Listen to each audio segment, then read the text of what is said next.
Advised. Alert Lionesses, dark, stormy clouds, and a very, very windy afternoon on this afternoon's sunset safari. This is Safari Live. All of you, and welcome to this afternoon's sunset safari, where I don't think we're going to see the sunset, and in fact I might just blow away. My name is Jamie, and this afternoon Manu is on camera with me once again. We've been on an adventure the entire day here in the Masai Mara in Kenya, where the weather is decidedly unpleasant. For our regular viewers, because this is a live safari, you can send through your questions on hashtag Safari Live on Twitter. And for the beginning part of the sunset safari, we will be joined by, now give me a second because I'm a little bit sleep deprived, the Virginia Beach Schools Summer Digital Summer Conference, one of the two ways around. So a very warm welcome to all of the teachers joining us. We're very excited to have you. Let us show you what a combination of Kenya and South Africa has to offer you in terms of its potential for teaching your children about real-life wildlife. So I've just stumbled upon these three lionesses, and there's a very good reason. Here goes my hat. Sorry, weird sound. Here goes my hat. My hat contains my microphone, and therefore that would be a disaster. There's a very good reason why we're braving the current conditions, and that's because in this sort of weather, lions are definitely more inclined to hunt. We're right on the fringes of the Great Migration, and of course the wildebeest have been wandering backwards and forwards over the past few weeks, keeping us guessing as to where they're going to end up from one day to the next. But we're right on the fringes. We're probably about, if I had to guess, I'd say about 15 or so kilometers. So what's that? Just under 10 miles away from the Tanzanian border. She's got an itchy foot. And typically the yawning and the licking of the bottom of the feet in our big cats generally is a precursor to getting up and moving. So there are wildebeest in the distance. She's seen them. And she is intent, as I said, both of them empty-bellied. As to which lions these are, well, I have absolutely no idea. Sitting at the base of the Olololo escarpment. Well, hopefully we don't blow away or get rained on here in Kenya, but let's go across and find out what the weather is like with Tristan on foot.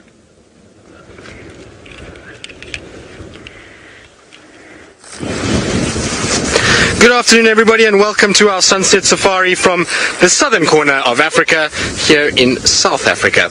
Now, it is a blustery, windy, very, very, very windy, actually, afternoon, which means that our bushwalk this afternoon, we're going to have to pay very special attention to what we're doing. When it's windy like this, it can be a little bit difficult.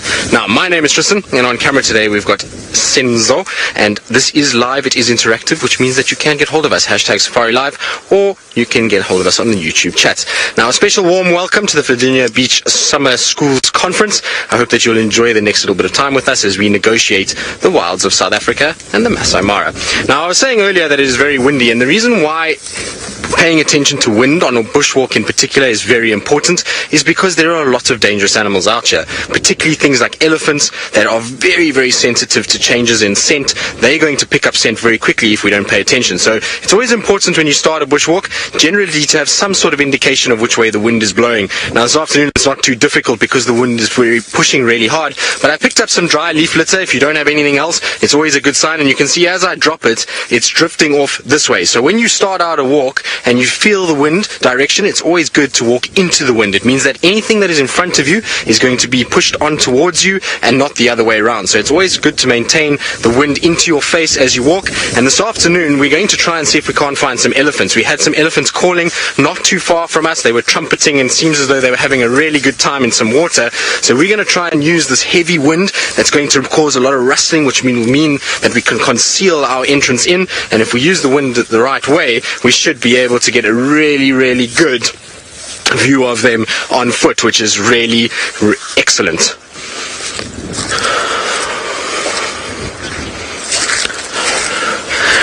So, Renee, you want to know what protections are given to the animals that occur in this area, and if predators are hunting prey, do we show this? Well, Renee, Protection-wise, these areas are all very well controlled. So we have very sophisticated anti-poaching teams that spend their time on foot pretty much all day and night, and they'll be out here. We also have planes, we have helicopters that are all involved to try and defend the areas. Also very, very well-defined edges to the boundary so that communities do not invade into the area, as well as the animals getting out and causing human-wildlife conflict. So these particular sections are very well preserved. The Kruger National Park is a little different to the Masai Mara where Jamie is, in that we have a western fence line, so that fence line will then stop animals from going into communities and communities coming in towards the animals. In terms of predator-prey interaction, while this is obviously a sensitive topic and it's something that can be quite difficult to watch, it is all part of nature and it is part of us learning how these animals act. And so we do try and watch and to see, particularly the hunting side of things. It's more about trying to educate about the hunting more than anything else, and the tactics that these animals use. When things are very gory and if things do happen where there is a hunt and the animal is brought down and there is a kill that takes place, we generally will warn everybody that is watching, for those that are sensitive, to turn away. So it's something that we have to be aware of, but it is part of nature. And the other side of it is that these kind of hunts and these things that happen where there's animals that are taken down and there's all these kind of games that are played within the kingdom of animals here, means that sometimes we get caught by surprise. Sometimes you can be watching something and out of nowhere it happens. So it is all part of the game out here and how difficult it is for all these animals to survive, and not only just for us to kind of keep them off screen if they are hunting. But I was saying that we're going to try and see if we can't walk a little bit further to the north of us and try and see if we can't find any signs of these ellies.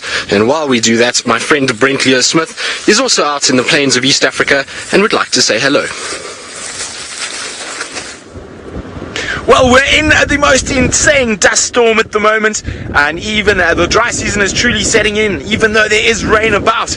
But that's what makes this ecosystem so magnificent. This is the last thing I was expecting today.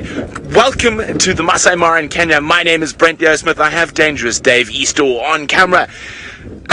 Sorry, I just swallowed half of the Mara. Remember, #SafariLive if you want to get hold of us. Now, one of the cool things so far, we've been waiting for the Thompson's gazelles to arrive en masse, and this is definitely the biggest grouping of Thompson's gazelles I've seen so far, even though I can barely see through the dust. So there we go. There's probably a couple of hundred here. Hello, Tommies. Now, the Thompson's gazelles come after the wildebeest zebra. They love the shortest grass possible, so these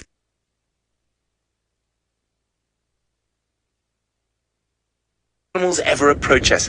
Yes, quite often, Rebecca, especially things like elephants, lions, leopards, cheetah, hyena. Oh, there's an eland. Well spotted, Dave. So there we go, one of the smallest antelope species in the Mara, and behind them is one of the biggest, and it's an eland bull, a young one, but they can weigh in excess of 900 kilograms. So absolutely massive animal weighing nearly a ton. And thing about eland is that all different animals have different safety distances to human beings on foot. Now, generally, the fleeter of foot you are, the shorter that distance is. So if I had to get out of the car and walk up to the Thompson's gazelles and the wildebeest, they would probably run 100 meters, turn around and look at me. Now, eland is one of the only antelopes that has, sorry, let me rephrase that, it has the biggest distance once it sees a human being on foot to when it'll stop and turn around and check on you, which is about half a kilometer, 500 meters. Now, eland are capable of really, really long distance traveling, walking or jogging, but they can't do it very fast. And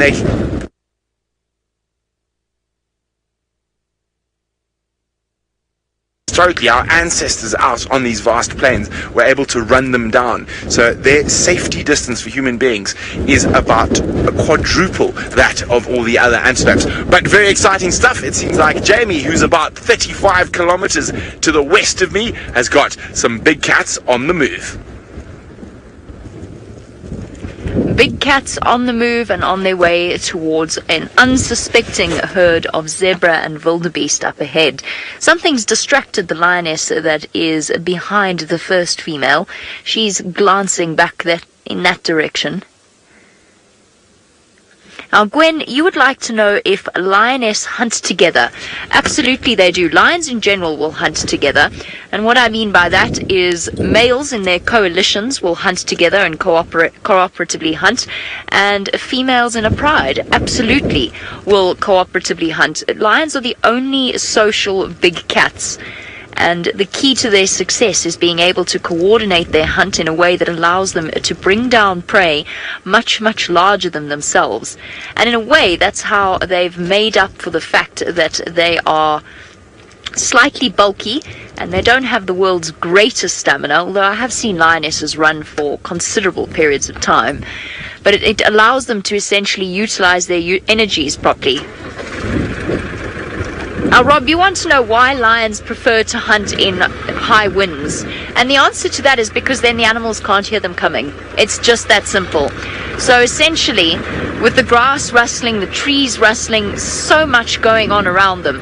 And remember that most of these prey species, their dominant senses, their eyesight's actually quite good, I believe, but their dominant senses are their sense of smell and their sense of hearing. So if the wind is howling, it compromises that. And I don't think it has to do so much with hiding the lion's scent, but it definitely has to do with hiding the sound of the lions moving through an area. Particularly in something like this, long grass, it keeps them well hidden, but at the same time, it makes a noise. That's why lions like to walk on roads, which is what the lioness in the front is doing.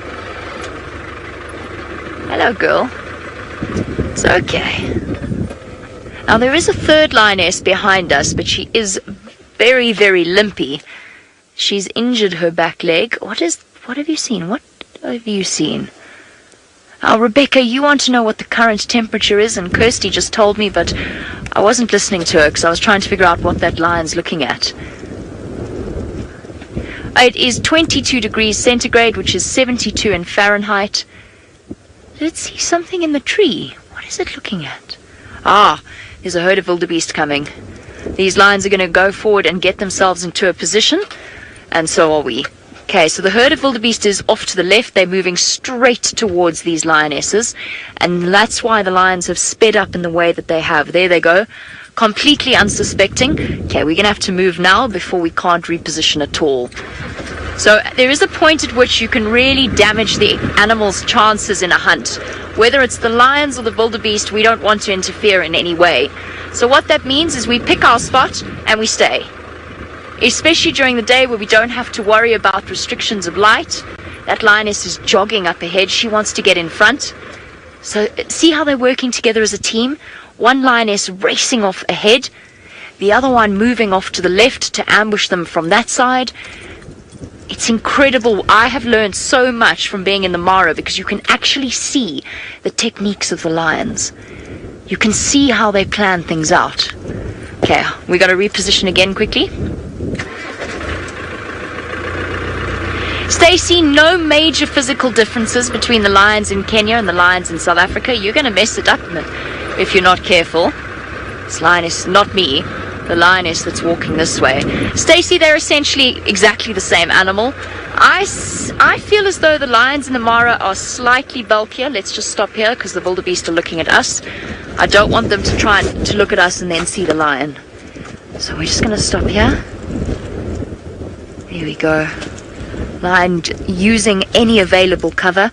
The reason I say that the lions are bulkier here in the Mara, I don't know, they just seem to be, but I don't actually know if they really truly are, or if that's just my imagination and the effect of the open space. I will say that there's a lot of food here and a lot of competition.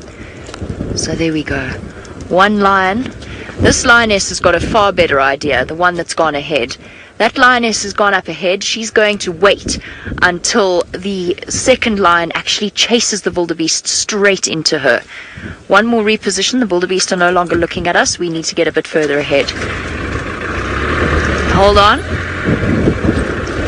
And there's absolutely every possibility these lions are going to hunt. They are hunting, actually.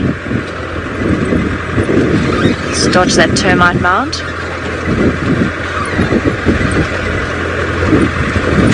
What we're going to be doing now is we're going to be switching this feed. You will still be watching us, but at the same time we're going to add an additional feed onto Facebook. And that essentially allows us to reach a much wider audiences during moments like this. Okay, I'm going to stop here so that we can keep an eye on the first lioness. Now watch this. There she goes. She's going off. Kirst, you'll let me know.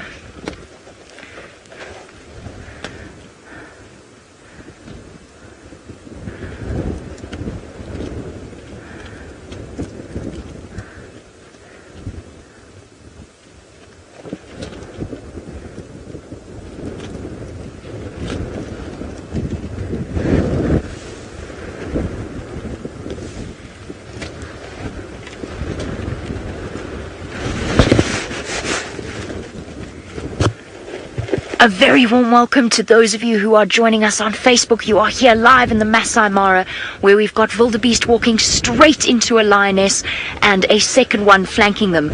Manu, if you go a little bit wider, that lioness is now probably about 30 yards away from the wildebeest, and this is happening all live here on a very windy afternoon in the Masai Mara. These wildebeest are going to walk straight into her. She's hidden right behind those bushes that are just off to the right. Yeah, she's right there. She's right there, and she's going to come exploding out at absolutely any moment. The second lioness is moving off to flank them, so that if these wildebeest turn and run, they're going to run straight into her. It seems as though the world is holding its breath at moments like these. This lioness is right there. Any moment now.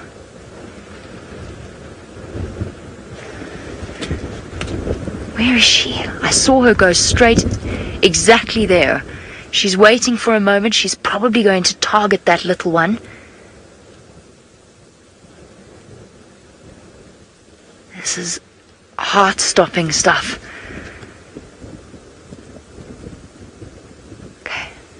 We're going to go forward a little bit quickly. Oh, there goes a wildebeest. It's spooked at something. But it hasn't realized that the lion's there. Where did she go? There goes a lion behind her, behind to the left. There's a lion sneaking through the grass behind to the left of the wildebeest. They're now racing forward. And there's a second lioness somewhere in this vicinity. The wildebeest haven't realized exactly what's going on. They haven't realized they've been outflanked. And off they go, galloping. But where is the second lioness? I've lost her completely. She was right there.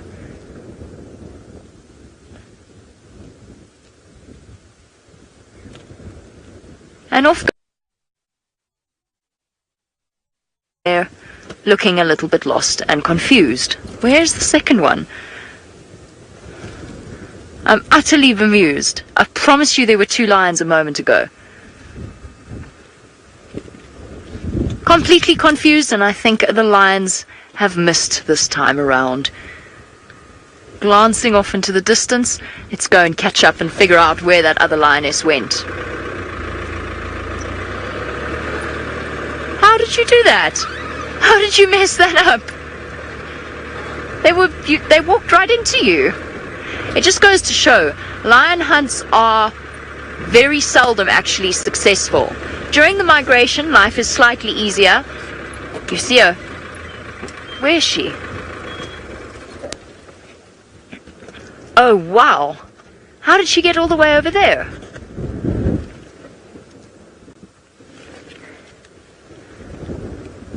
My goodness. Now, Renee, you want to know where the male lion is, and could these be sisters? Renee, there's a very, very strong possibility that these lionesses are sisters.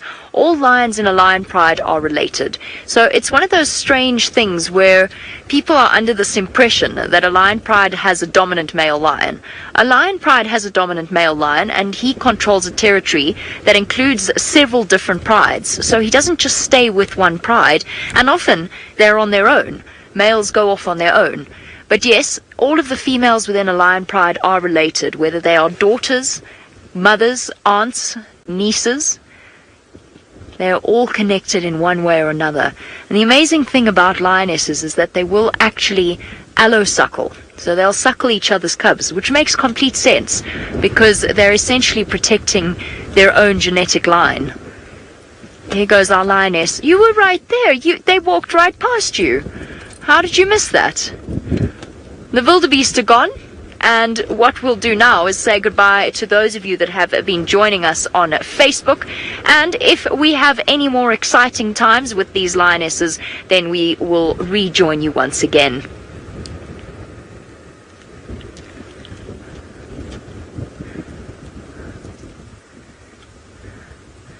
I have absolutely no idea how those lions didn't manage to catch a wildebeest. They practically walked on top of them. But fail they did. And we shall stick with them. Let's go back across to Tayla to see if she's been luckier than these lionesses.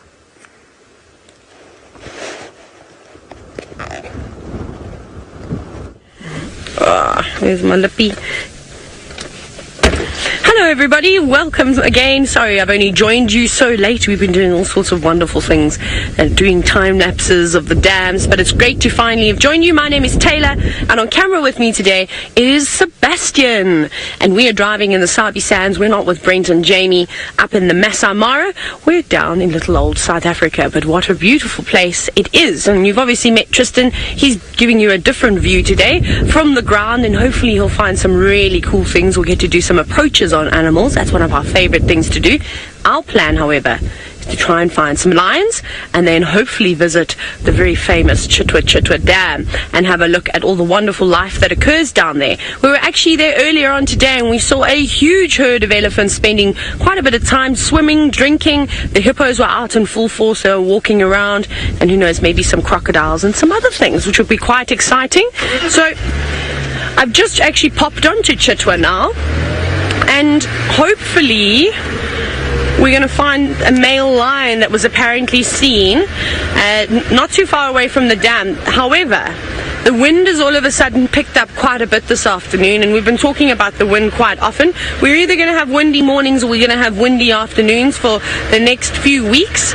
And well, today it seems as like it's going to be a windy afternoon, but that's not a problem at all. We'll go and check some of the drainage systems and hopefully find some elephants, maybe that herd of elephants we saw earlier today. And like I said, we're going to go searching for a male lion right now, and hopefully he's still around. But let's go across to Tristan now. Like I said, he's walking around on foot. I'm sure he's going to show you some cool tracks.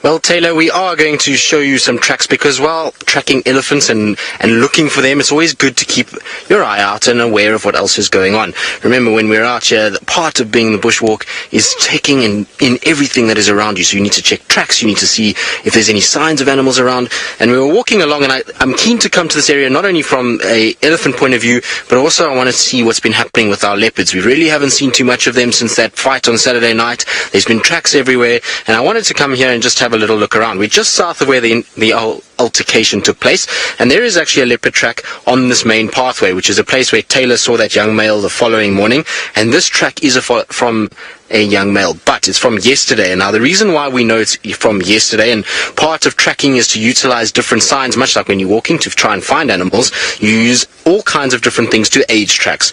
If we have a look at this particular track, there's a number of different things we can use. Firstly, there is quite a bit of loose soil on top. Now we know today is quite windy, which means that little bits of particles from the edges of the toes are being blown inside like this, and that's going to give you a little bit of sort of a loose look to the track. If it was brand new and very, very fresh, you would have a situation where everything would be very compressed and all the stones inside would be deeply embedded into the track, which we see here is actually not the case. So in these toes, there's a few loose particles.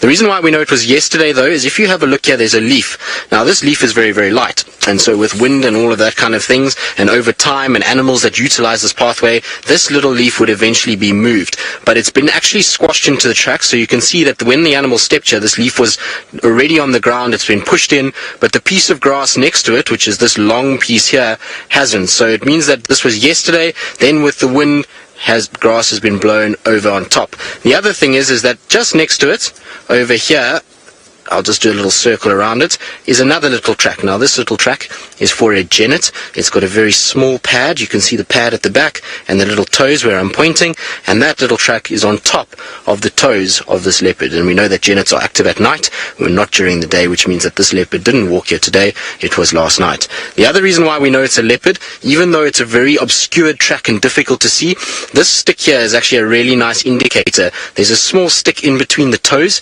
and that hasn't been pushed down. If it was hyenas, the toes are so pushed together that even when they stand, this stick would have been pushed into the soil and we would have been left with a more circular, rounded banana shape. Instead, we've got quite round, very clear toes. Unfortunately, I've ruined this one over here a little bit, and then the other toe over here. And then at the back, we have 1, 2, 3 pads that go there, and that track heads off in that direction. So we know it was from yesterday. There's lots of elephant tracks on top. We know Tayla had elephants here yesterday afternoon, so this is not a track we can follow, but it does mean that leopards are hanging around in this area, and we need to keep our eye out as we look for these elephants and move around. It's one of the best things about being on foot, and something that I've really missed about the bushwalk is the actual fact that we can track and that we can follow tracks and really get down close and in detail with them. It's always so nice to bring all of you along with as we do it, because tracking is one of my favorite things to do. And when you can get down low and you can actually see all the details in the track and you can spend time watching the tracks and looking at them and following them, it's a very special experience. Let me just move that out your way there, Senzo. So poor Senzo is trying to duck and dive as we negotiate this game path and move towards Galagopan. It seems as though our elephants have already moved off and are no longer here anymore, so we'll have to just try and see where their tracks go from here and then try and follow those through these thicker areas. Of course, we've got to keep the wind in mind. This afternoon is very windy, so between myself and Rex, we'll try and see if we can't find these tracks somewhere. But you can see as we walk here, this is a very, very prominent path. So there's lots of places where elephants and varying other species of animals come. And you can see that it's been very well used by elephants just by the number of dung piles. If you look down this pathway, it's just dung all the way to the water. And we know that this is elephant dung because when we pick it up, it is very, very coarse inside.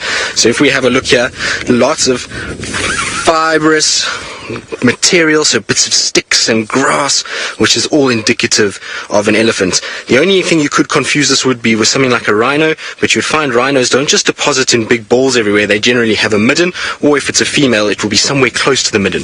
But what's very cool about this particular pile of dung is we have some hitchhikers, and you can see on the backside when I turn it over, if we have a look there, sorry Senzo, I'm going to try to get that out of the out of the shade. If you have a look, I'll grab a piece of stick from the elephant dung. There are tiny, tiny termites that are busy feeding off this dung. So even though elephants eat a lot and they destroy a lot of the environment, these termites will benefit from this dung being passed through the elephant's digestive system. As it comes through, it's helping to break down that cellulose, which is helping for these guys to be able to feed. Isn't that amazing? So even though elephants are so big, they're still providing food for one of the smallest little creatures we have out here. Right, now talking about things that are utilizing others and eating and all of those kind of things, I believe Jamie's still with her lions, and I'm sure they're looking for wildebeest and are just as hungry as our termites. I think that they are, but that's what really completely astounds me as to what just happened earlier. Those wildebeest basically stepped on that one lioness, and she still missed. She didn't miss, she just didn't try. The conclusion that we've come to is that she couldn't work out where the second lioness was, and so each of them missed their cue. They couldn't quite see the other one, and as a result their timing was off completely. But I'm still bemused by that, because I mean, one lioness is easily capable of taking down a wildebeest calf on her own, and those wildebeest were so close to her. Well, they don't have to look far for the next meal, as you can see if you look ahead to the top of the ridge, and it seems as though they've singled out the herd that is slightly more to the right. Or have they? I don't know. These ladies have now made me doubt everything I've ever known, because having watched lion hunt after lion hunt recently, with panicked wildebeest and lions just grabbing everything they can, I really wasn't expecting her to just lie there and let the wildebeest walk past. So, there we go, we've got the classic split, lioness moving off to the left, and one lioness on the right. And every time I try and speak, the wind blows the words out of my mouth. It's still howling, but we've been spared the rain, which means that it is good hunting weather. Oblivious wildebeest up ahead. Which way are we going to go, my dears? Look at that incredible shot. A picture of the migration, I think. So now, this time, the lioness that went ahead the last time is staying behind, and the lioness that stayed behind is going ahead. Right, let's see if they can get their timings slightly better. This is a much larger wildebeest herd than that tiny one that was walking towards them. And as you've seen before, the sheer numbers of wildebeest almost guarantee the lions at least one kill, and usually more. What I'm just waiting for is this lion to move off the road. Look, she seems to be calling her. What are you doing? Come on, you've already messed up one hunt. Let's go. While our lionesses sneak up on the wildebeest, it's still quite far away. Let's go to Tayla and a crocodile at Chitwa Dam.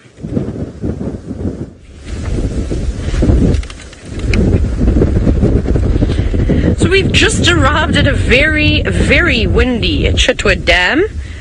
It's not exactly pleasant at the moment. However, Vladimir the crocodile does not seem to be, well, really worried at all about the wind, which is quite cool.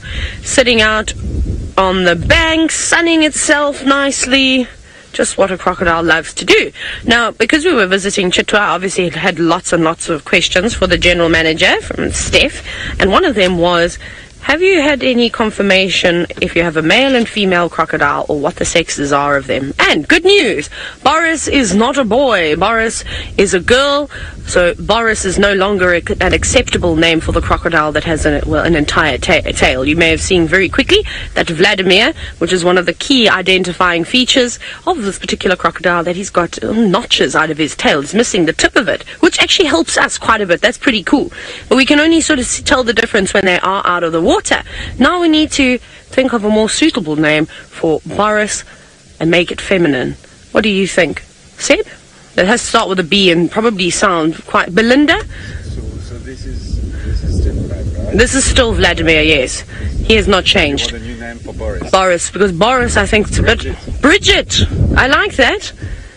Bridget the crocodile and Vladimir. I don't know, if you've come up with anything quite quirky, you're welcome to share that with us, which is quite exciting.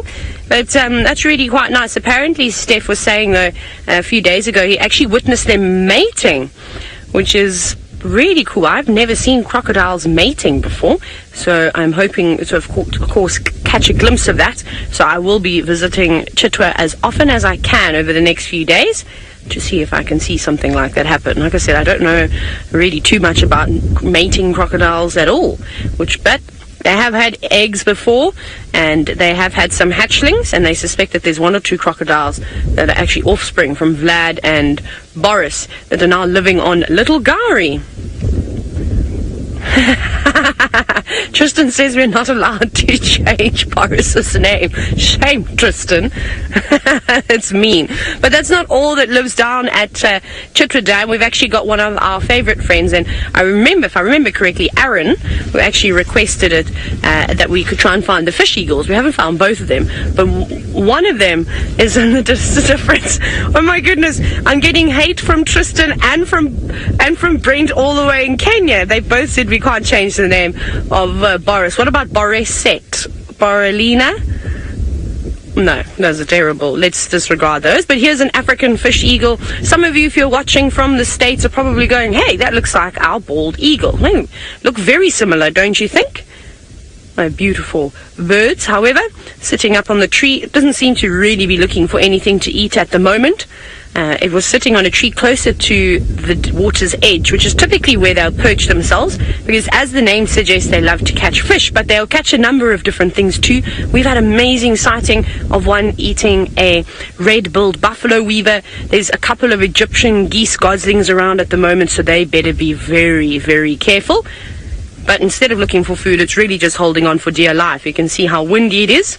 That's a marula tree. that's blowing behind it. It's not standing on a marula tree at the moment, and those branches are quite tough. So for them to be blowing around as vigorously as they are suggests that, well, obviously the wind is howling. That's obviously the conclusion that you would come when the branches are moving in the air. I'm being Captain Obvious today, as you can see. But it's quite difficult to tell the difference between male and female African fish eagles. The female fish eagle is a little bit larger, so when they're sitting on the same perch, that can help slightly. But otherwise, when they're on their own, it's not the easiest thing to. Even a seasoned safarian would struggle to be able to tell them apart when they're separate. I mean, I'm trying to figure out where they are. Now, what we're going to do is we might actually play the nest game, and some of you are going to be very excited. We were told about a Gymnogene nest, an African Harrier hawk nest on Chitwa. So I think from here, because the hippos aren't around, we'll go back that side and we'll try and have a look at it and see if anybody's home. But let's go across to Tristan. He's doing tracking, and he's tracking the tallest creature of them all.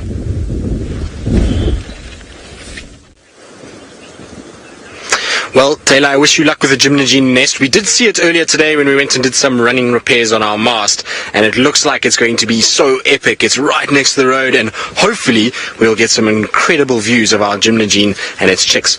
But as we were tracking along and we're looking for these elephants, which have been all over the place, the road is actually smooth with their tracks at the moment, we came across tracks that I had seen this morning, and I commented on them very briefly as I was trying to kind of follow up on the lions very quickly, and I was saying that the lions were following a giraffe that was injured. Now you might be wondering why I knew that the giraffe was injured, and the tracks right here can show you exactly how we know that. In front here we've got the first footprint of the giraffe, which is a typical giraffe track, very elongated and big. There's nothing else out here that can cause a track that large. Even a buffalo would probably end somewhere in that vicinity, so you've still got a long section at the back that indicates it's a giraffe, and you can see the definite hoof shape, so the two clothes of the hoof, and you can see where they split slightly, and there's a little mound of sand, so that's quite common to see in a giraffe. But the next track on this particular walking stride of the giraffe shows that there's a very different track that is made. And if you look here, you can see where the foot is actually touching. There's a little half circle, and that's the edge of the hoof, and it's then dragged all the way until it's been put here. So that foot is not actually being lifted at all. It's being dragged along and then is planting itself over here. And that track is very evident every few meters as this giraffe walks. And so the lions, when they see this or pick up on this, they're going to know that this giraffe possibly is injured. They might have seen it, and they then follow it, and they try and basically chase this giraffe until they can get it. Now the giraffe itself might have enough adrenaline to kick in that it can get away, but it is an indication that lions are incredibly clever in the way that they hunt. They'll often utilize what they see and the animals that are out here, and they're very perceptive on those that are injured or that are ill. So it's amazing to actually watch and to witness. Now I was talking earlier about the road being smooth with elephant tracks. If you see where I'm standing, you can see there's not a single tire track this whole section. This is just one big herd of elephants, and Rexon, this is Rexon's foot over here, so his is also inside all of this, but these are the elephants that we must have heard earlier. They came down to drink, and they now are going up and into the drainage section, so we're going to try and follow these and see where they go, and it's going to take me right past where Tandi and Shongile had their fight, and I actually want to go and have a little look around and see if we can't find any of the fur, or see if there was any more signs of what happened after we left that night. It certainly will be very interesting to see what happens. Now Rex is saying to me that he can actually hear some of the ellies quite far away, so we're going to have to walk quite quickly to try and get there. But we were talking about our lions and them following giraffe. Well, the lions in the Mara I don't think have to worry about giraffe, but Jamie's with them and she can tell you whether or not they do hunt them there. They do hunt giraffe, but at the moment, why bother? There's so many wildebeest and zebra around that a diet of giraffe isn't necessary. And you will find, and I've seen quite a few lion prides that specialize in giraffe kills. The ones in the place that I used to work before this specialized in killing giraffe. What have you seen? What is she? Can we zoom in, Manu? She's seen something. I mean, she's gone into full stalk mode. But it's complete opposite direction to the wildebeest. Now, Lynn, you want to know how far away wildebeest can see. I have seen antelope and... What is she... No, she's walking. Let's have a look at the one, Manu, if we can go to the one across the other side of the lugger. Oh, there's a pig. It's a pig. It's a pig behind the termite mound. Lynn, I've seen wildebeest spot lions 200 meters away. Here comes the second lioness. Okay, we've got a second hunt on the go. Now, are we going to have a situation where the warthog walks on top of them and they don't do anything? That's a big warthog. There's a herd of wildebeest behind you. Oh, yeah. That was done with all the subtlety of a stampeding rhino, my dear. I think you might have tipped the warthog off. No, it's still standing there. It's too close to the entrance to its burrow for them to attempt a chase now. It'll just dive back in, and they could dig it out. We've seen that before. It is a massive male warthog. You can just see its tusks curling up. No, I'm not having any of it. Goodbye. That is astounding. Those lionesses heard that warthog coming out of its burrow from where I'm sitting now. Actually, even further away from where I'm sitting now. And I'm a good 100 meters away. In the wind, they heard that. I don't think we begin to realize just how... I mean, and that sort of fills into Lynn's question. I actually don't think we realize just how good the senses of these animals truly are.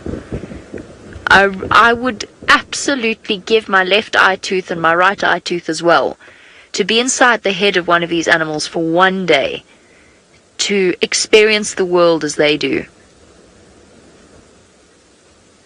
That is crazy. How did they hear that? How did they know it was there? I couldn't see it. So much for all of the animals having not great eyesight. Speaking of different potential prey species, I spoke about giraffe. Aaron in New Zealand, yes, the lions here do hunt eland. The very first and only time, actually, not the only time, one of the only times I ever saw the ridge pride was when they were hunting eland. No, they were eating an eland, sorry. So they do hunt eland. Obviously, at this time of year, they're going to go for the easiest, most numerous available prey, which is invariably going to be a zebra or most likely a wildebeest. But they're not picky, and especially during the season when the wildebeest are not here, they'll hunt warthog, they will hunt impala, they'll hunt eland, giraffe. There's nothing that's actually hippo. There's nothing that's out of the question. I know we're quite far away, but I'm just sitting here for a moment because they might decide to come back this way and use this lugger to hide them. The answer is no. They're going to go across to the wildebeest on the opposite side. We're going to follow the stalking lionesses, but do they have as great a skill as a stalking Tristan?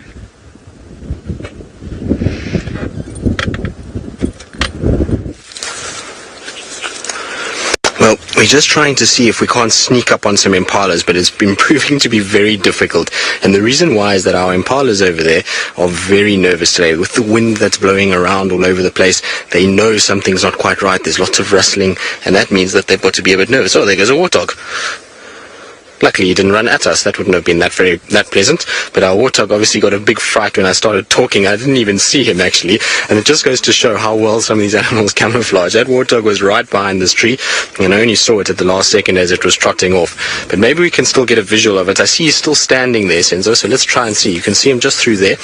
He's watching us now. It looks like a male warthog, just given the size of the tusks, as well as the shape of him and the size of his body himself. He looks quite big and bulky, and you can see he's not quite sure what's going on. He's just checking to see. He's not sure if us as humans are something he needs to be wary of, so he's watching. And this is the difference between a vehicle and on foot. You can see the animals are far more aware of what we are doing. They pick us up a lot quicker. A noise when we speak, or even the wind and our scent, is very different to a vehicle. The vehicle they're used to, they know that the vehicle is not something to worry about, but us on two legs, we've been predators of theirs for many years, and it's almost ingrained into their system that they need to be nervous of us. And even if it wasn't, animals are always nervous because of something they don't know. So if they haven't seen people on foot a lot of times, that's the reaction they get, is because they want to try and protect themselves, and their first instinct is to move away rather than be aggressive. It's a bit of a fight or flight syndrome with a lot of these. If we had cornered that warthog and it felt like it couldn't go anywhere, then it would be a bit different. You might find that warthog would have come at us, and it's not an animal. Oh, here comes a whole lot more. Look, the whole family's here. They've just come out of the drainage line. I think they were a bit nervous. You can see the little ones with their manes raised. How cool is this, guys? Now, it's not every day we get warthogs on foot. You can see. There they go. They took off because they saw us, and their little tails were up and manes were up, and they were very alert as to what's going on. But you can see how the mane, when they would have gone through the grass, would have matched that color of the grass perfectly. It's that light color, and that is perfect for when they get into thicker grass. Right, I think we're going to carry on because we had a very brief glimpse of a giraffe also in this area, so I want to try and see if we can't find that as well.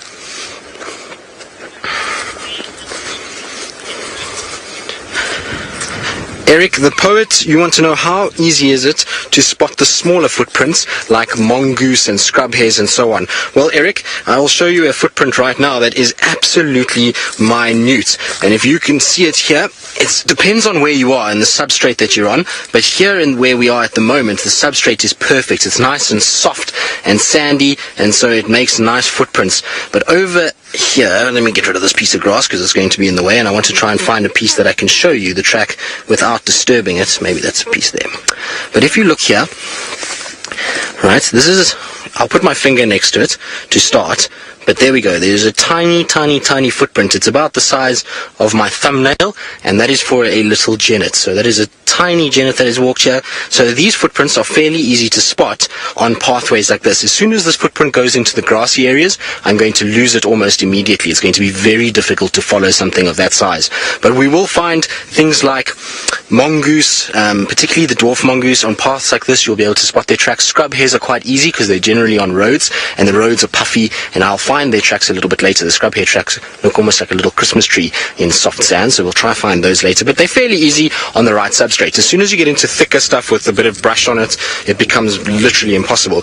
We struggle to follow things like lion tracks over grassy areas, so things like genets and scrub hares and mongoose are almost impossible at that stage. So, well, I'll try and find some though on these nice soft sandy areas, and that's why in winter tracking becomes so much easier. In summer, this would all be a grass covering, and it would be a lot harder for me to find the footprints and to follow them. But in summer, you can really actively track, and that's why our bushwalks take a little bit of a different turn in the winter months. We tend to focus a little bit more on tracking because the insect life, bird life tends to take a little bit of a dip, as well as plant life. But in terms of the tracking ability, we can now see what's going on and we can move around. Now, interesting, in terms of tracking, if I had to come across here now, I would know that even if we hadn't seen the impalas, that impalas were here fairly recently. If you look at my feet here, in this dry time of the year, there is a big mound of dung, but there is also a very wet spot over here. Now, this is actually wet, and that means that these guys have just urinated here during the day. It's soaked in a little bit because of how dry the soil is, but it's still made a wet mark. By the end of this afternoon, that would probably be quite dry, so we would know then that it wasn't as fresh. But these impalas would have just been here, and we've seen them, so we know that they have urinated in this area. Right. Let's see if we can't find this giraffe that ran through here. I want to try and pick it up. It is somewhere close by. I hope that it hasn't run too far. It kind of spotted us from a distance. The wind shifted slightly, and then it ran a little bit. So I'm going to try and see if I can't find it in this thicket. Now, of course, also in this area, we have to be very careful. This dense thicket that you see around me is the perfect place for buffalo and elephants on a windy afternoon, so we really need to pay attention. So while we do that, let's go across to Tayla, who I think has found her Gymnogene nest, and hopefully the adults are home. Tristan, please be safe out there today, you and Senzor and Rexon. Of course, it is a very windy day, not exactly ideal for walking. But yes, we have managed to find the Gymnogene nest, which is situated in the fork of a beautiful Balanites tree, or a torchwood tree. But sadly, no one is home. The parents are not around. Perhaps they're still constructing the nest. It doesn't really look like a very stable nest from what I can see so far. I think that they might have a little bit more work to do, but a very typical nest nonetheless of an eagle. They tend to make these sort of platform nests. They'll usually do them in the fork of a tree. You can imagine they're not exactly small birds, so they do need to make a relatively big nest. That's why I also don't think they've quite sort of finished constructing it. And they can also make them on cliffs, but out where we are, there are very few areas that would allow for a bird to nest on a cliff. But trees, there are plenty of at the moment, so they might still stack that. Their nests don't get quite as big as an African fish eagle's nest, which can, carry the weight of about 70 kilograms, that's for sure, but they can get quite big. They can get to almost the size of a meter, just less than that. So that's a pretty fair nest, and both male and female will build it. It typically takes them, and this is quite normal, most of the smaller birds take about 2 weeks or so to build their nest, but it takes a little bit longer for the Gymnogenes. They're obviously much bigger. There's a lot more that goes into that nest, and it can take them up to a month. And they'll reuse this nest for many years, but I wonder if perhaps this is not a new nesting site. Because we've never heard of there being a Gymnogene nest here before, so maybe they've just changed trees. But we'll keep popping past you over the next few weeks, and hopefully we're able to see the adults. We had one adult here earlier today, and that was really all. But very cool. I've never seen a Gymnogene nest before, so I think that's definitely something new for me, and I hope we get to see them sort of constructing, or I hope we get to see the sort of the copulation, and the sort of breeding process that goes with building a nest. I think that would be quite exciting. We see it lots with the common birds like the southern yellow-billed and southern red-billed hornbills. We see it with the dove species that we get here, the barbets and things, but we don't often get to sort of see it with the raptor birds, which is quite cool. Right, but let's go across to Brent now. It seems as though he's got some hippo out of the water. Well, there we go. The wildebeest have absolutely munched all the grass around the river in this area.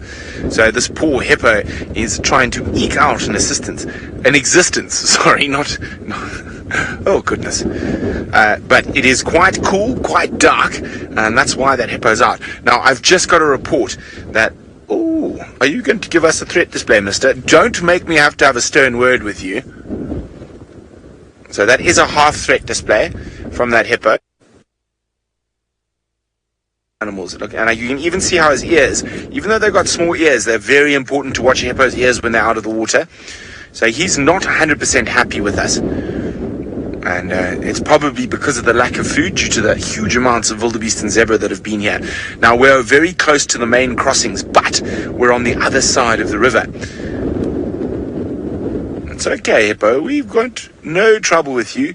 Now, the other reason is he's probably been sitting in a little swamp behind there because, judging by those scars on his body, he's quite old, actually, if we look at his teeth as well. That he's been pushed out of his herd. You can see he's very old. So he isn't able to maintain. Quickly across to Jamie, lions hunting, and I'm going to cruise to Dusty. That didn't make sense. Our lions on their way once again to try. They failed once with wildebeest. They failed once with the warthog. Are they going to be successful now that they are faced with much, well, let's face it, much nicer odds? There's an entire herd of a couple of hundred-ish wildebeest and one or two zebra thrown in for good measure. Our first lioness is off creeping through the grass, and now we're going to do a Facebook as well.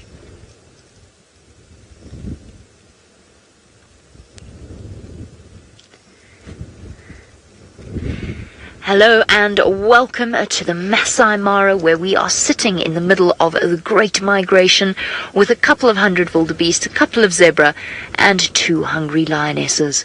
They've already failed 2 hunting attempts while we've been with them. Is this third one going to be successful? Remember, all of this is happening right now, right here in one of Africa's most spectacular wilderness areas. Lioness not keen on making the mistakes that she did earlier.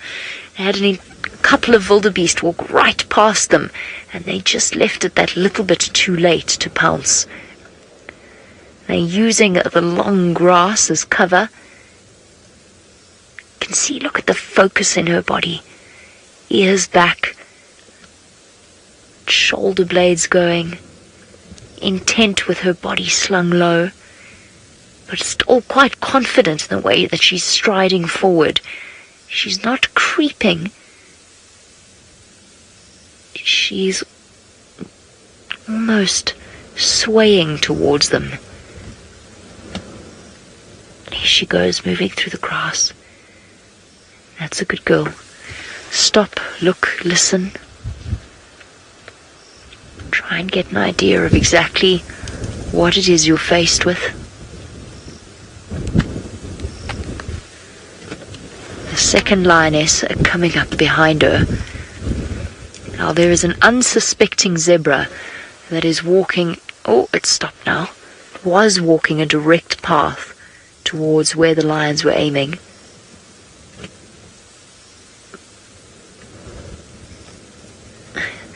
Pam, I'm quite astounded that they missed the earlier hunt.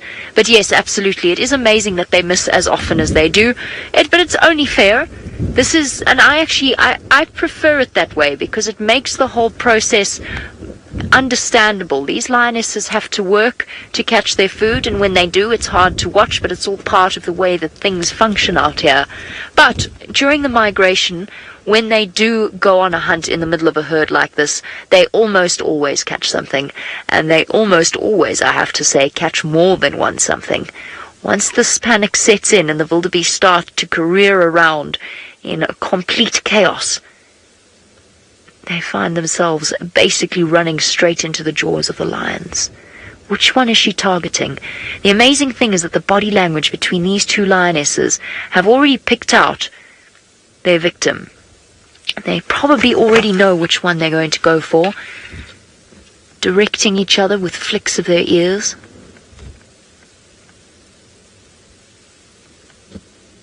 And they've got to watch. Every time a wildebeest lifts up its head, they freeze.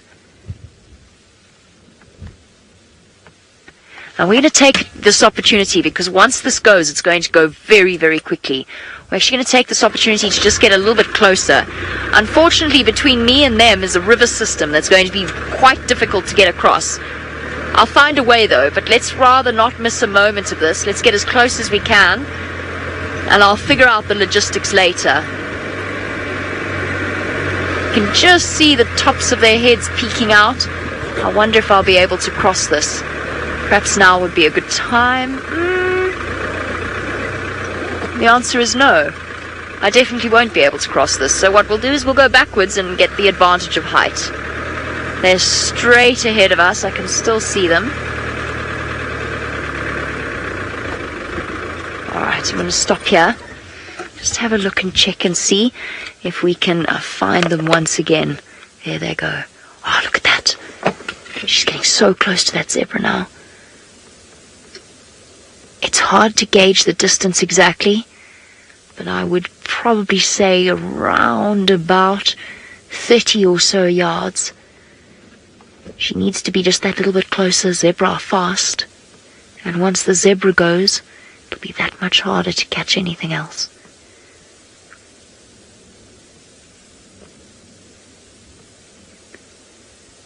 See the way she goes. Every time the zebra drops its head, she moves. Lifts his head, she freezes. Head down, indistinguishable from the yellow grass, and forward, and freeze.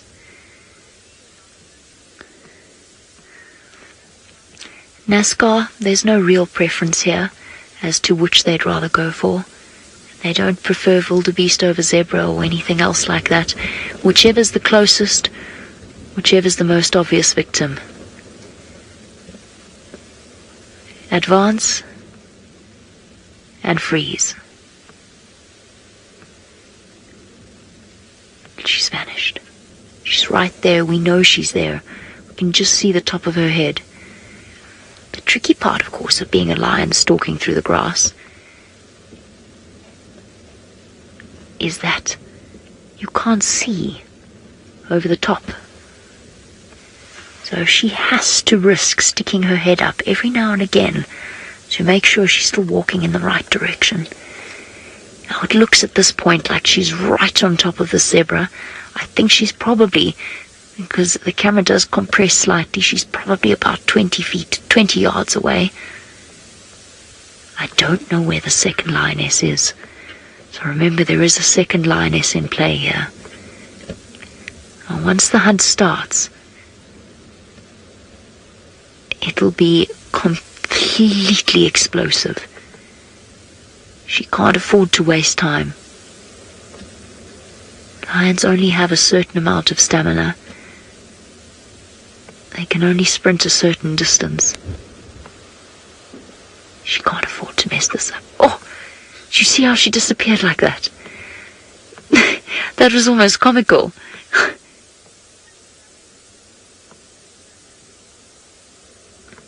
It's always difficult, isn't it, to decide whose side you're on. The lion has to eat, the zebra wants to live. Perhaps it'll change my mind if I tell you that I think that this group of lionesses have cubs. But really, it's always a complicated situation. And as far as the zebra knew, it was just eating some grass, enjoying its day. Possibly, probably not in this wind. It's on to something. It's heard something. The hairs on the back of its neck are beginning to prickle. Something's not right, but what? Is it just the wind blowing in the grass? Or is there something else?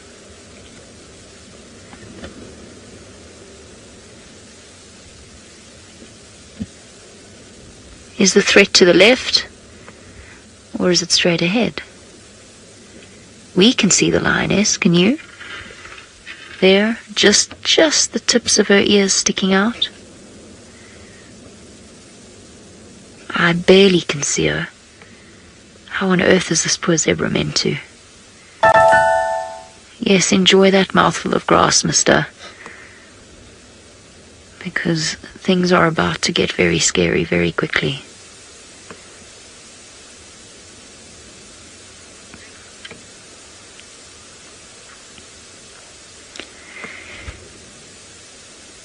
I always talk about moments like this that you sort of end up holding your breath. But the world doesn't seem to hold its breath, does it? It kind of, everything's just carrying on. The wildebeest are feeding. The zebra's feeding. There's the lioness. I just saw her move. Let's go a little bit to the right, Manu, because if she does come out... Yeah, there we go, perfect. If she does come out, it's going to be from there. Now, Charlotte, you want to know if I think the zebra can smell anything? No, I don't think so. It's windy. That's why lionesses like to hunt in the wind. I can't even see her now. No, is that her there? That's her there. Oh. Hairs on the back of that zebra's neck. Something wasn't right. And would you look at that? The zebra lives to eat another blade of grass. She's not going to go for him now. Oh, where's the second lioness, though? No, I think he's safe.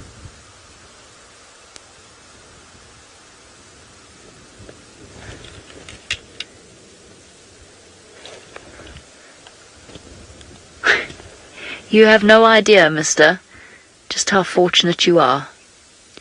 Because her attention is shifted now. Now it's time to check out the wildebeest. Now just bear with me one moment, because I can't stand not knowing anymore. I cannot find that second lioness. I don't know where she's gone.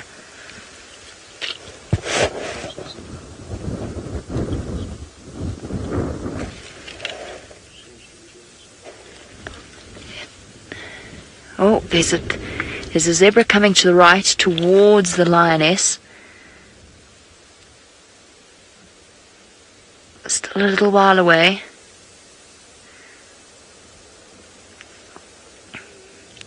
Penny Pine, as you say, well, if it's not this zebra, it'll be another one. You couldn't be more right. Absolutely. That is exactly the truth. If it's not the zebra, it'll be the wildebeest. Here comes another zebra that's going to slowly but surely walk into her path.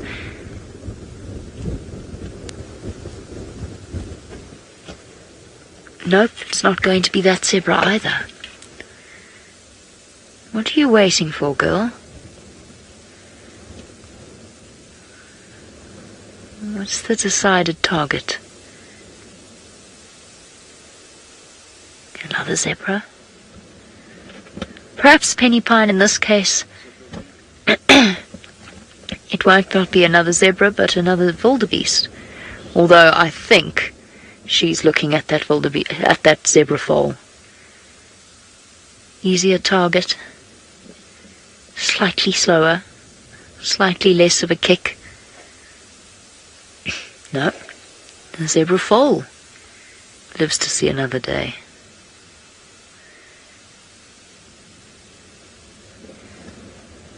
Now let's bear in mind that this is the same two lionesses that actually managed to miss a hunt, or in fact failed to go for a hunt, when the wildebeest practically walked over their tails.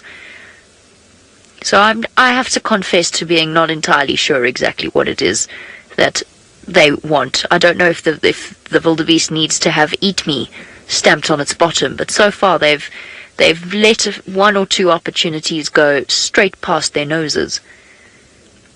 I am, of course, being facetious, because I'm sure they know their business far better than I do.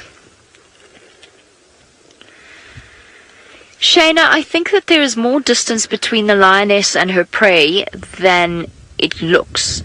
So the camera does compress the image ever so slightly, and I think essentially she's waiting for the opportunity where she knows her pounce is going to be successful.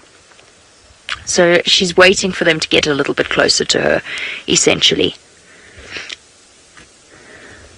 Or she's waiting for a sign from the second lioness. I honestly don't know. I mean, everything that we're suggesting is just that. It's a suggestion.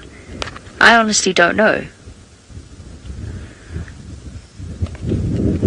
All I know is that I picked the wrong side of the river system. But that's okay. We've still got a view.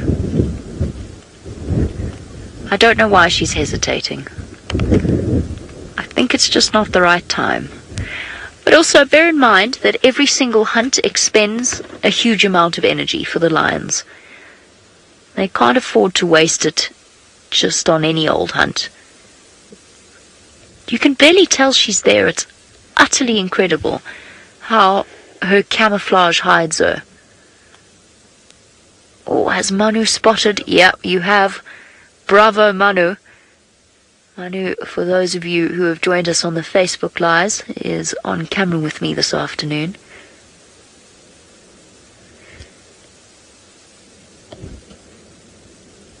There, the two lionesses, barely visible, and in front of them, an entire buffet line has just gone wandering past. Perhaps it's like when you miss your bag at the airport, at the baggage claim, and you have to wait until it goes all the way around again.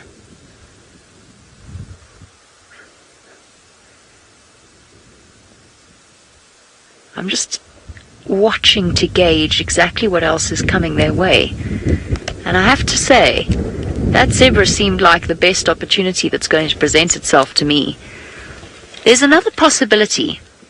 There is one other possibility, and that is potentially that they're waiting until it's dark, or at least darker. That is where they truly have the advantage. The wildebeest eyesight is not fantastic at night. Theirs is. And therefore, if they wait just that little bit longer, have that little bit more patience, then the wildebeest will be more likely to panic, and they'll be more likely to catch one, or two, or three. For one heart-stopping moment there, I thought that bird was a lion charging in, but it's not.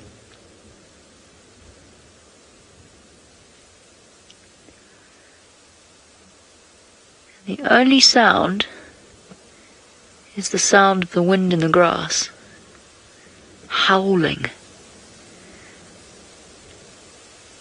stacking the odds in the lion's favor. So far, it's been mainly adult wildebeest walking past them. Are they going to aim for a youngster?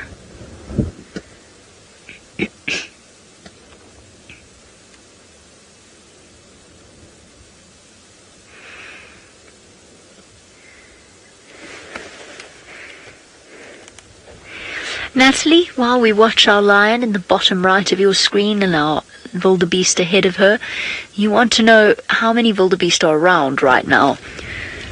Oof, if I had to guess, a couple of hundred in this herd. I think this herd extends over the top of the ridge. There's probably about 1,000 within a half-mile radius of where we are now. 1,000, maybe even a couple of thousand. Nothing like the 100,000 odd wildebeest that we were seeing 2 or 3 weeks ago. So most of them have moved further back towards Tanzania again.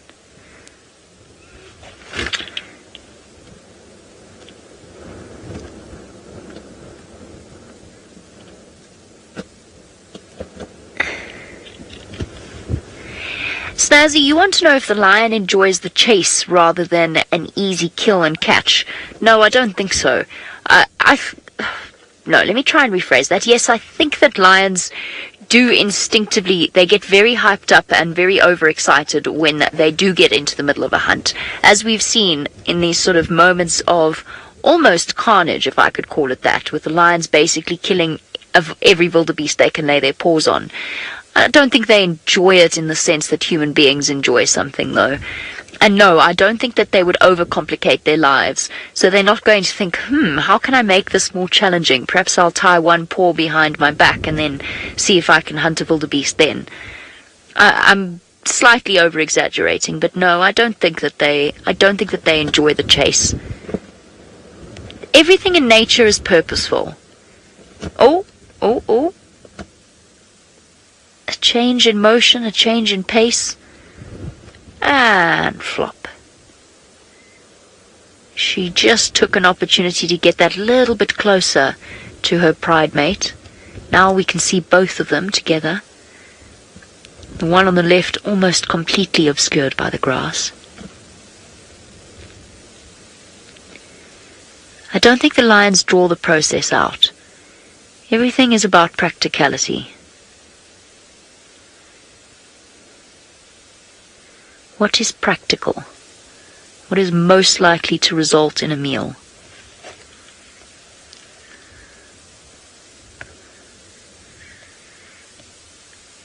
The trick out here, of course, is to remember that nature works on her own time. So everything requires a little bit of patience, and then if you don't have patience out here, I can guarantee you are not going to see spectacular things unless you get very lucky. But if you do have patience out here, you will see extraordinary things. Here we go. You decided to rouse yourself from your inertia.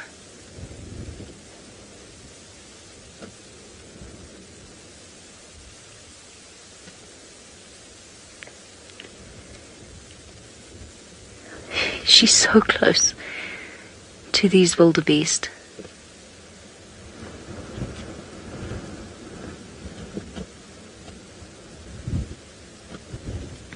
Yes, it's about time you had a look around at what's happening. Look at this vast empty space to your right. All those wildebeest that passed through.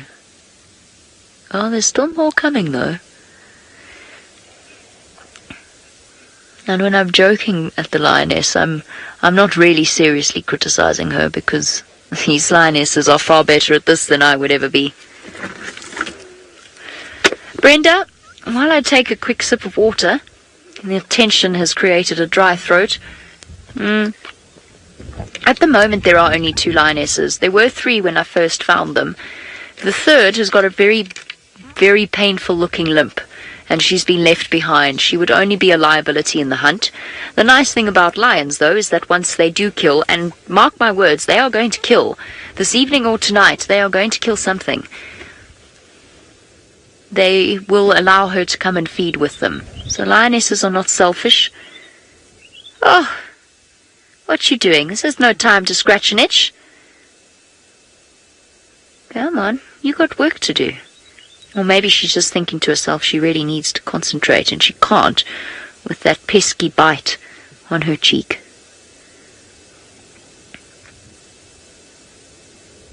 Oh, there's a little one. She's immediately picked up on that. Oh, but looked away again.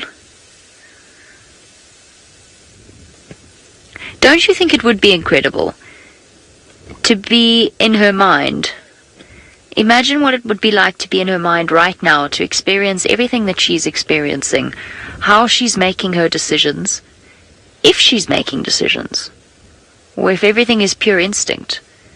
What she's smelling, what she's hearing, what she's processing, how aware she is of her pride mate, how they're planning and communicating what they're going to do. Wouldn't it be incredible, just for one day, to be in a mind of an animal? And still she waits.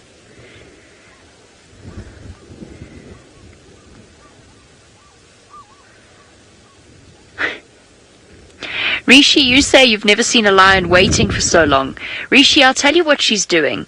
She's waiting for me to leave and go all the way around the drainage line and then back up the other side, because I can't get across to where they are. And as soon as I switch on my engine and turn the vehicle around, she's going to hunt. That is Murphy's Law. That is what she's waiting for. The opportunity to present itself for me not to have the camera on her. And so as a result, we find ourselves in a rather stubborn battle of wills. I don't know what she's waiting for. As I said, they're not as close as they look. Let's put it that way. But why she hasn't tried to close that distance, I don't know. Perhaps she's already calculated the trajectories of the wildebeest further along, away from the herd. Ooh, speaking of trajectories, that is a bad one, little one. No, gone.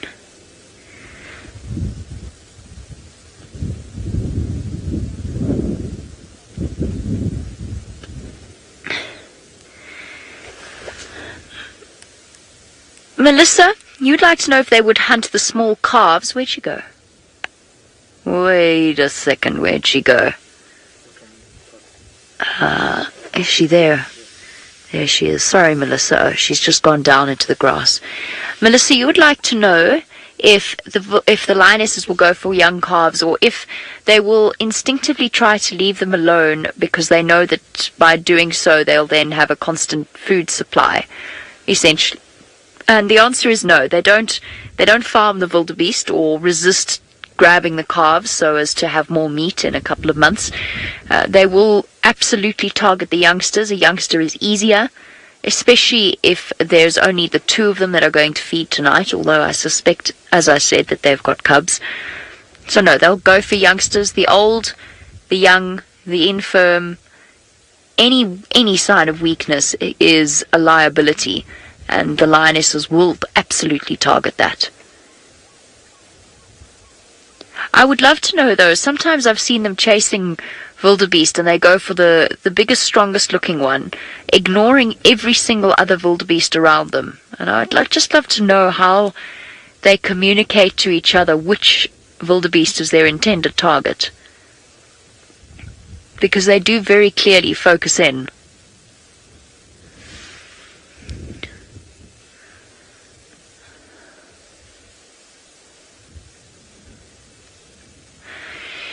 James, there's a good question, and I think that actually starts us into an answer as to why we're watching this quite protracted hunt. So James's question is, what are the conditions that sort of change the lion's approach between the brazen hunting style that we've seen, basically brazen explosive hunting style that we've seen during the course of the migration, and this slow and steady approach?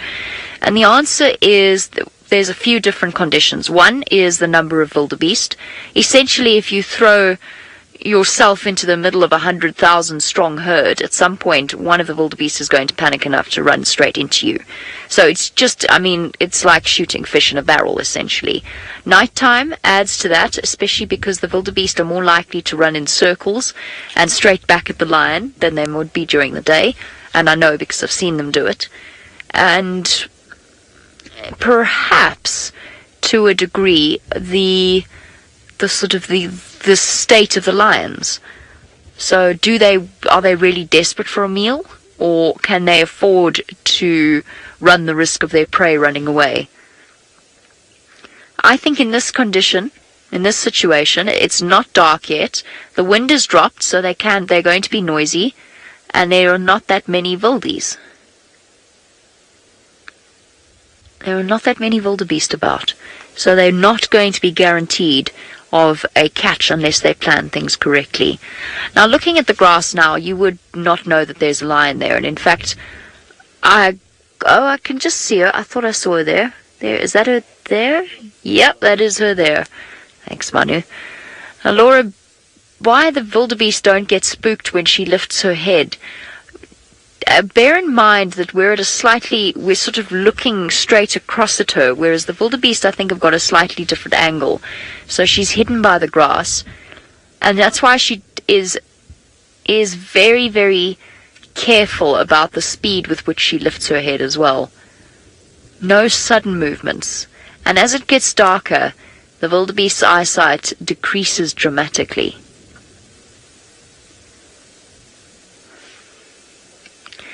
Now, there is a point at which I am going to have to run the risk of going around as it starts to get darker and darker. And hopefully the storm clears away so that we get extra hours of daylight, or extra minutes of daylight.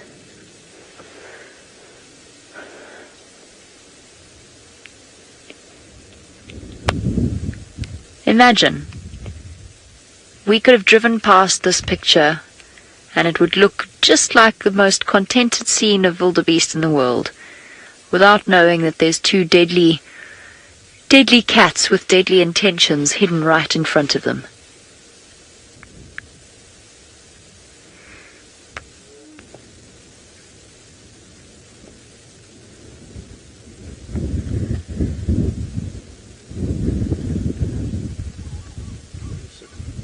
Here we go.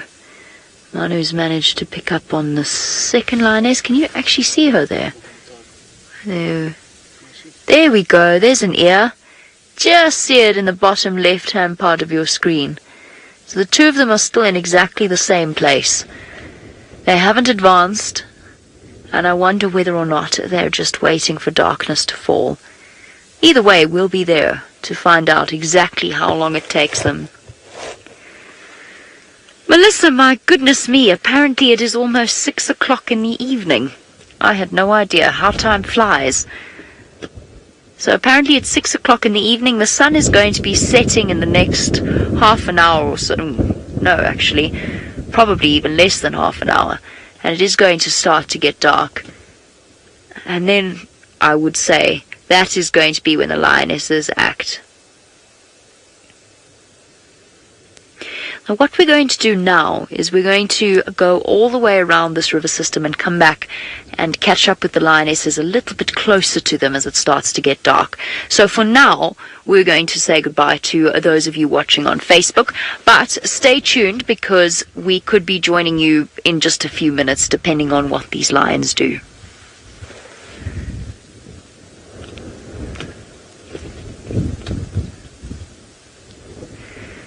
Oh my goodness. That was a lot of talking. I'm going to send you across to Tristan on Bushwalk and get across as quickly as I can.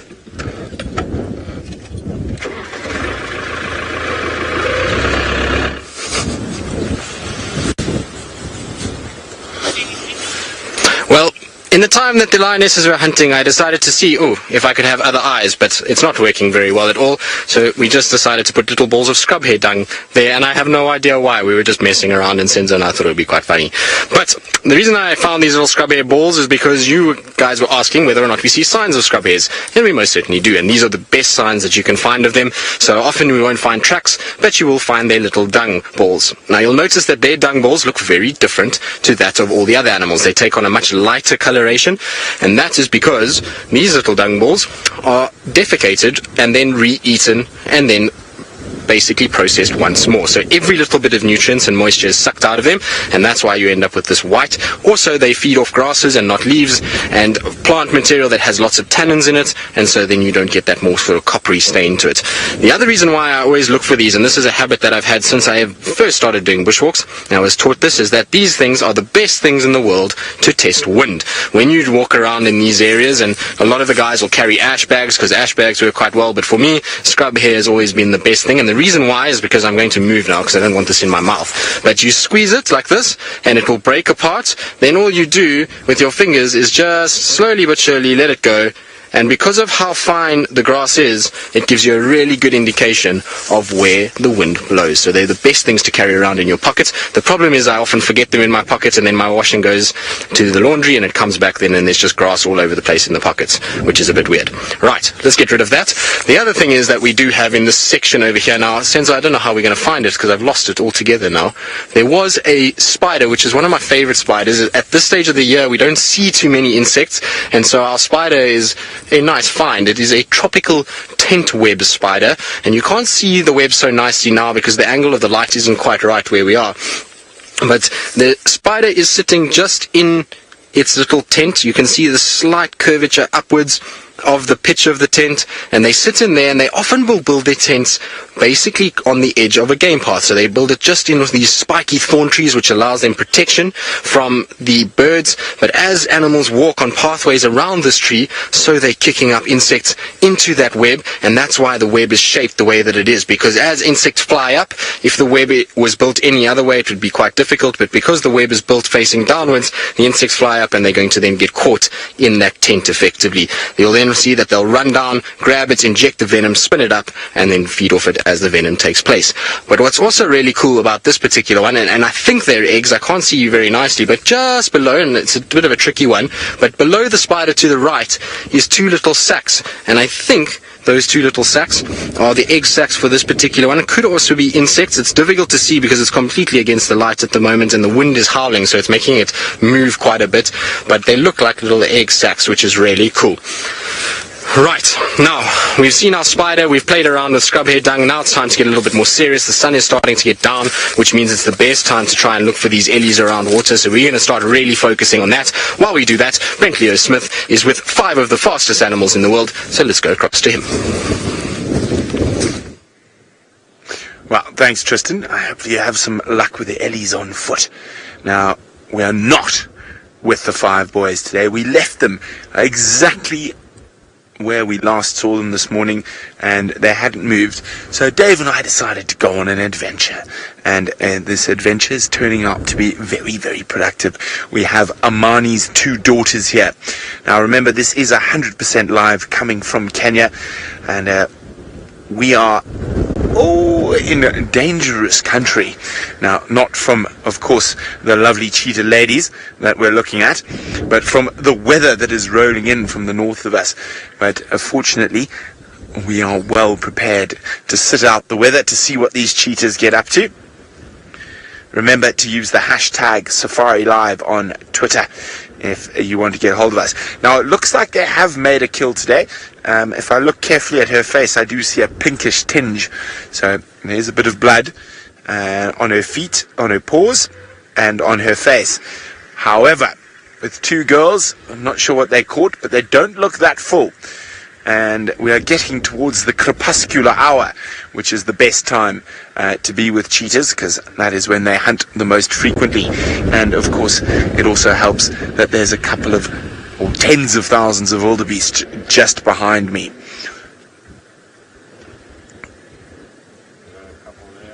Oh, there we go. Now, we've got some wildebeest heading towards a dusty crossing as well. Now, I don't think these girls are going to move just too soon. So if I get towards Dusty Crossing, I can keep an eye on the ladies with my binoculars, and who knows, we might get a wildebeest crossing as well. So I'm going to move towards Dusty Crossing, and hopefully the rain stays away for long enough to bring you some incredible live action from the Masai Mara in Kenya. Now, as you can see, I'm quite bundled up already. It is bitterly cold. The wind coming through here is very, very cold. Now, I'm just going to reverse back a little bit so you can see what I'm talking about in terms of the weather.